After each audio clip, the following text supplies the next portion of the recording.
Now, if they pass all these things and show up, like now we start to know they exist. And now I like to mess with them a little bit. So we want to make them jump through some hoops because let's be honest, our clients are human beings and they're weird. Our clients do some weird stuff. Like, I'm sure you guys all have stories that get told over and over in your business. Like, remember that time we went out to that person's house and like, oh, like those stories always keep coming up, right? So we need to get these people to jump through a few hoops so that when weird stuff happens to them in the field, they don't like clam up and like bail, right? Like, it's just a problem. It just requires a solution. Problems are meant to be solved. So we want to make them jump through some hoops. One that we do at our office, we don't have a sign on our office. Make it really hard for them to find me. So when they come for an interview, like I've had people drive by and not come in for the interview. It's like, perfect. Glad I didn't spend my time interviewing them because the first time they go out to a house with a wrong address or a goofy thing in the system, what are they gonna do? They're gonna try to call the customer and knock on the neighbor's door and say, where am I? And like, do you know where this guy lives? I gotta clean this house, do this roof clean, whatever. No, like, I want them to have to problem solve, figure things out. If they need to, they can call me, they can text me, they have my number. So make them jump through that hoop. When we're setting up the interview, we do what we call a communication flip. It's like we reach out to them one way and then ask them to reach out to us another way. And it sounds so stupid, like, why wouldn't I just ask them for an interview? Like they got through all my stuff.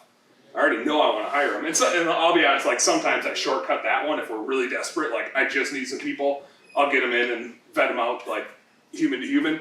But if we're letting the system do its work, it triggers an email to them that says, if you want an interview, you got to text Dan at this number and say this. And if I get a text like, yep, come in for an interview tomorrow, like I already know I'm going to hire them. Unless our insurance company won't cover them or something like that. We run a background check and it doesn't work out. But we want to get them like, so that if we're interviewing them, we're really just trying to like learn about their family, learn about their kids, learn about what they like to do like as a hobby. We're just looking for red flags by the time we interview them. Like this process should do 99% of the work for us. So when we have them come in for an interview, at that point, like my interview questions are meant to like teach them about our business. Like you're already in training by the time you get to an interview with me. Like I'm already telling you about the job and what your expectations are. And like, you know, by the time you show up, you know, day one to get your t-shirt, like we're sending you out. You know what you need to know. So we use strategic interviewing questions. Like I said, I use them at this point, like I'm trying to teach them about what we do. Like I already know enough about them through the process that they're gonna be a good cultural fit. I wanna look for massive red flags, you know, like just something like they can't maintain any eye contact and they're super awkward interacting. It's like, man, you're gonna talk to 4 customers a day. I don't think this is a good job for you. You know, whatever the case is. We like to ask them open-ended questions. We already asked them all the closed-ended questions through their applications and assessments and all that. So now it's just open-ended questions. One of the cool things in the system that we have is that it has, for everything it ranks their assessments on, it has questions to dig in deeper. So if somebody like blows a part of an assessment, like maybe there's some that are like, are they super disciplined or are they kind of like willy-nilly? And if they answer like a lot of willy-nilly style questions and aren't predictable, I drill into that, like, you know, what if this happens? Or like, here's the process, how, you know, like, how would you interact in this sort of process? It gives you questions to like drill into an area that's maybe a red flag that shows up on that assessment.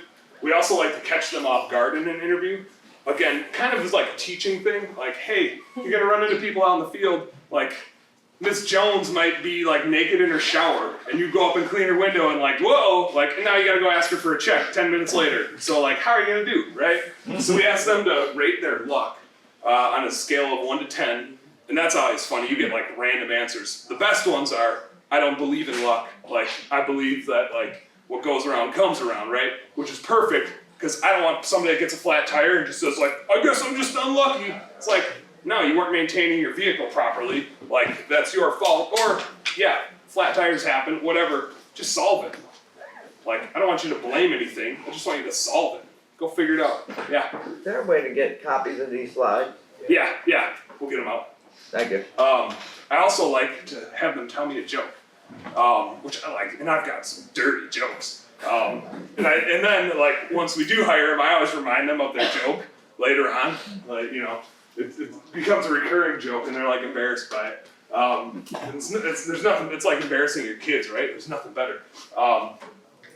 The last guy that I interviewed a couple days ago, he sat there for like a minute, like just like, you know, like damn, like usually I got a good joke, and then eventually he was like, I guess I'm the joke. I was like, that's a perfect answer.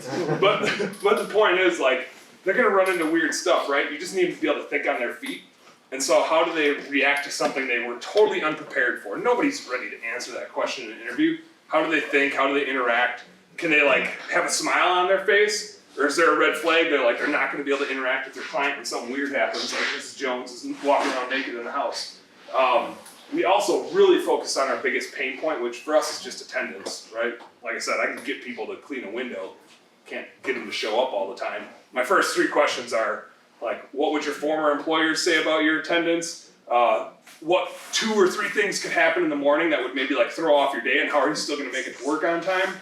And if you owned a cleaning company, how many times in a month would you let somebody call in? And you can learn a ton about if they're gonna show up every day or not. Like, you know right away how they think and if they're gonna be reliable for you. And like I said, there's no backup, right? Like they have to show up every day. Otherwise you gotta go get on a damn truck. Right. That's not okay. You can't go get on a truck. You got to run a business. So they need to show up.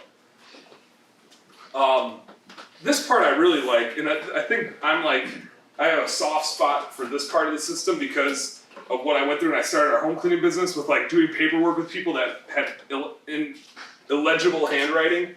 And then the mistakes plus spending 45 minutes on these damn forms, and they didn't know how many dependents they had. And so I'm like, I don't know how many dependents you have. Like, I can't help you, and then I waste all this time frustrated, and then they wouldn't show up on their first day. So now, all our background checks, we e-verify in our system, we can check references, all the W-4, the I-9, our employee handbook, our smoking policy, our vehicle policy, our whatever policy we've got. Before they come in, they have to have it all signed, and they do it all online. And I don't have to sit and go over, like, I still want to go over our policies with them once they come in, but I don't have to sit and like read them to them and have them sign it and do that back and forth. None of that. And then once you get the system down and you have people and you're using Pat's marketing system and you're crushing it, you don't stop recruiting, right? Just like you never stop marketing. You always got your tentacles out there. You're always bringing people in. The system doesn't go away. The system is 24/7. Sometimes you're pushing the pedal down, sometimes you're not, but you never stop recruiting. Just like you never stop getting leads. If the phone rings, you're not just be like, oh, don't need any business today, not gonna need any later, so I'm just gonna ignore that one. Just keep it open, keep the door open. Sometimes you're pushing more rocks into it, and sometimes you're just, like, people will still find you, right? They still are gonna search you, they're still gonna hear about you somewhere. Maybe their buddy worked for you, and somehow they filled out your application somewhere. Like, you just keep it open. You get your hopper going. It actually also really creates great behaviors on your team when your guys know that you're hiring all the time. It's amazing when they know that they're replaceable, how much better their behaviors are. Right? Like, there's a little bit of, give and take there. So I'll stop there because it's getting close to lunchtime, and I hate being the guy that like stops you from getting the food. I think this afternoon, once we get back, we're gonna set aside some time, and like we'll just go into my system and we can look at who's applying to my jobs and take a look at them. You guys can see how we do it. Cool. Thank you. Thanks.